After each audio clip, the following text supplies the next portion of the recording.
packaging problem, and as the biggest beverage company, Coca-Cola has taken the initiative to help solve this problem by making all their packaging recyclable by 2025 and using 50% of recycled material in their cans and bottles by 2030. And as they work toward a world without waste, they aim to collect and recycle a bottle or can, regardless of where it comes from, for every one they sell by 2030. In terms of CCBA's vision, can you just take us through that and how you're operating sustainably? So as a business, as a bottling company, a franchise Coca-Cola bottler, our vision is to refresh Africa every day and make the continent a better place for all. What that means for us is that Africa is our home. We've been here for over 70 years. We operate in 13 countries currently, and we truly believe that we thrive when our communities thrive. For us, doing business the right way, not just the easy way, is important. And how does that link up with Coca-Cola's World Without Waste project?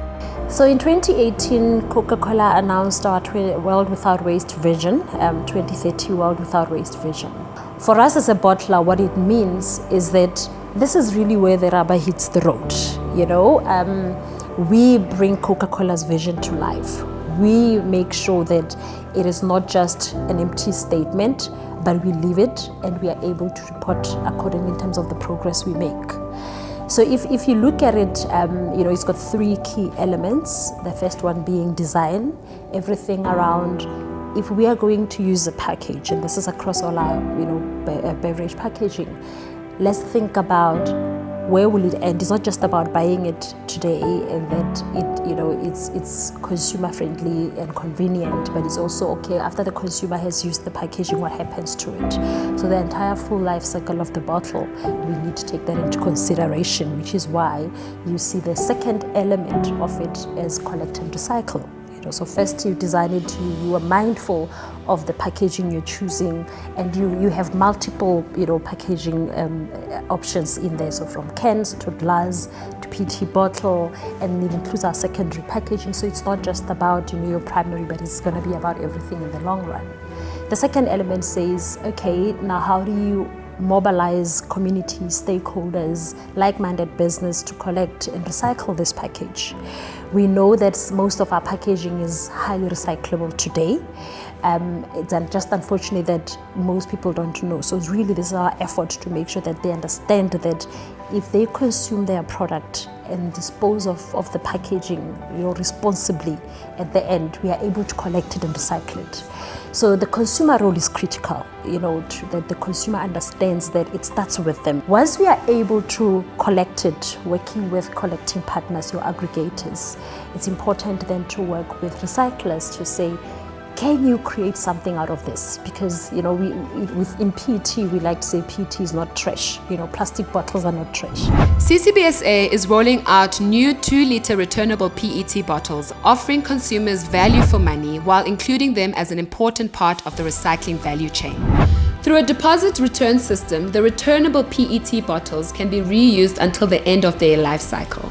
Returnable PET is a new project for some of our Coke system. Returnable PET has been used in the Western Cape, as many people will know, for a long time. But what is new is the launch of a 2-liter bottle. We ran a trial in the Eastern Cape towards the end of last year, and we've recently launched it in Northern Gauteng, and we will launch it in the Popo as well now. The point of returnable PET is to give consumers an alternative to one-way bottles. So the first hope is to grow the awareness with the public in terms of the realization that it's a valuable product that has an end-of-life use. It is a circular product. The other hope is to encourage more brand owners to be more mindful about design. So we are very excited about Coca-Cola's new move on the Sprite bottle. Pollution is kind of a representation of how we've been treating each other, where a person just does what they do and they keep moving as long as it doesn't affect me. But now, we Africans, we know about Ubuntu, and you got to look after your next person or the next child that's coming up that may not get a chance to be in this environment that we have. So recycling is a step in ensuring the future for your kids. I've got a son. I want him to go to the beach one day. And I know what it means when there's pollution in the ocean. So if I don't do my part, you know, what happens to him? With COVID-19 still upon us, and even though the numbers are decreasing, it's great to see that Coca-Cola is still pushing full steam ahead with the World Without Waste project and goals, creating more jobs and opportunities for the communities. I'm Asanda Marco, and trust me, I'll be joining the recycling movement. So join me next time on The Secret Formula.